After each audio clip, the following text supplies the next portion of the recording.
भाभी कुछ समझ में ही नहीं आ रहा। भाभी कहाँ हो आप? भाभी, भाभी। अपने हाथों में पेपर लिए राहुल यहाँ वहां अपने घर पर अपनी भाभी को ढूंढ रहा था। कभी तो छोड़ दे अपनी भाभी को। क्या बात है बता, मैं तेरी मदद कर देती हूँ। मुझ में और आप में पूरे एक जनरेशन का गैप है मम्मी, और सोच में नहीं नहीं तो भी 4-5 जनरेशन का तो है ही। ये ना एक बहुत बड़ी प्रॉब्लम है, आप नहीं समझ पाओगे। भाभी का, मुझे भाभी से बात करनी है।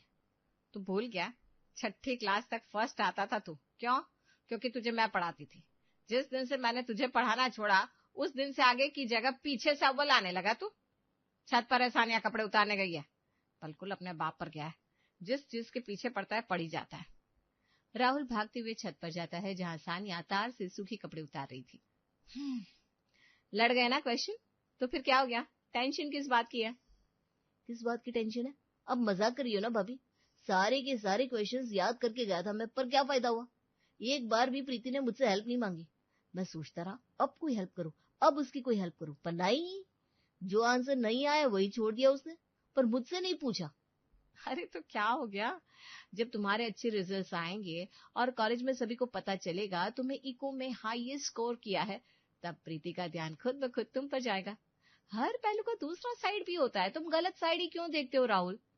अरे हाँ भाभी, ये तो मैंने सोचा ही नहीं था, पर मेरे फुल मार्क्स आएंगे ना? आ जाएंगे शायद। अब कल के पेपर में क्या करना है जल्दी बताओ ना, सिर्फ रात भर का वक्त है मेरे पास।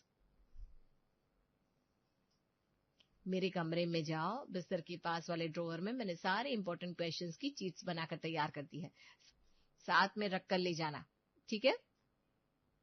मतलब आपको पता था मैं इतनी जल्दी सब याद नहीं कर पाऊंगा? आप ना मेरी बड़ी बहन हो। नहीं नहीं, आप मेरी दूसरी माँ हो, भाभी कसम से। मेरी माँ भी इतना नहीं समझती मुझे जितना आप समझ लेते हो। सब तैयार कर दिया आपने, अब चिट्स बनाने की प्रॉब्लम भी नहीं होगी मुझे। अच्छा, अब थोड़ा बहुत रिवीजन कर लेता हूँ। भगवान को मनाना ना किसी तरह मैं बस पास हो जाऊं भाभी। मुझे किसी भी हालत में प्रीति के इर्द गिर्द ही रहना है। ये है राहुल, जिसका सोना उठना चलना फिरना बोलना, फ्यूचर के बारे में सोचना, पास्ट के बारे में दुखी होना, सब कुछ भाभी सानिया के सामने ही निकलता था। अगली सुबह तैयार होकर राहुल अपने लास्ट पेपर के लिए कॉलेज जाने ऐसे रेडी हो रहा था मानो वो कॉलेज नहीं डेट पर जा रहा हो। भाई ऐसी हरकतों के कारण ही तो फेल होता है, समझ रहा है ना? पूरी जिंदगी नहीं है तेरे पास कॉलेज पूरी करने के लिए। इस सेमेस्टर में एक बार भी क्रॉस नहीं लगा मेरा भैया।